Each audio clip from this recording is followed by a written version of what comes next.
Y'all are not going to believe what I'm about to tell you. Trigger warning for this video. This man pictured here, his 6-month-old son was permanently disfigured after he suffered from over 50 rat bites that almost led him to dying in a rat-infested home.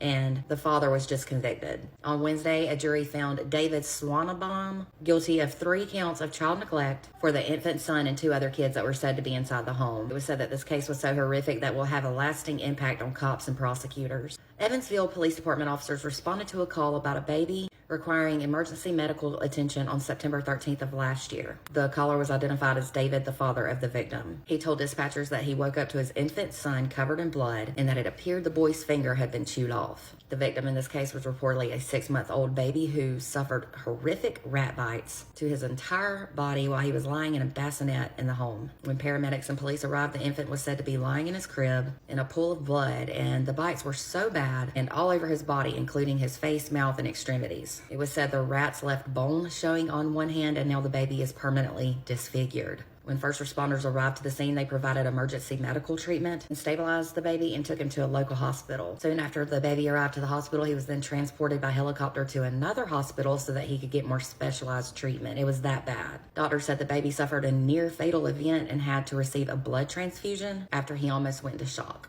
Doctors said that the baby suffered 50 rat bites to his forehead, cheek, and nose alone. He was missing flesh from all his fingers and thumb on his right hand with bone exposed on all fingertips. Unbelievable. The pinky and index fingers were the worst as they were missing flesh halfway down each finger. The child also had bites to his legs, arm, feet, and toes. Bless his freaking heart. Also, his internal body temperature was said to be about 93.5 and his blood pressure was 50/30 upon arriving to the hospital. Medical professionals said the baby was very near death and that several fingers had to be amputated. Now, back at the home, it was said the baby's bassinet was about 3 feet away from the bed the parents slept in, and that the room was covered in clutter, half-eaten food, and rat feces. The diaper disposal container also reportedly had blood smeared all over it and what appeared to be rodent footprints left in blood. When the adults were asked how they could possibly let this happen to their baby, they reportedly said that they didn't hear the baby cry. Yeah, right. That baby cried bad.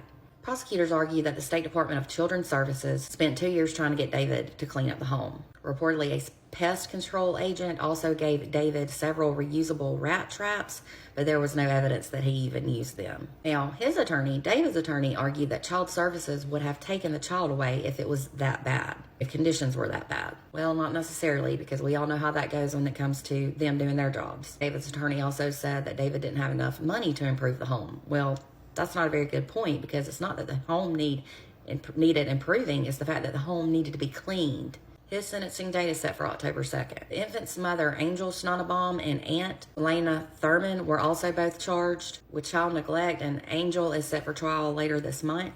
Dana has reportedly already pleaded guilty, and she received a 2-year suspended prison sentence. That's it. This is absolutely heartbreaking, and I'm so glad that that baby lived. I pray he is put in the care of someone who loves him and takes care of him, and same with those other 2 children that were in the home. I can't even imagine what the conditions were like in that home for there to be that many rats. For more true crime, please remember to click on the follow button and to visit my website at www.truecrimewithmegan.com.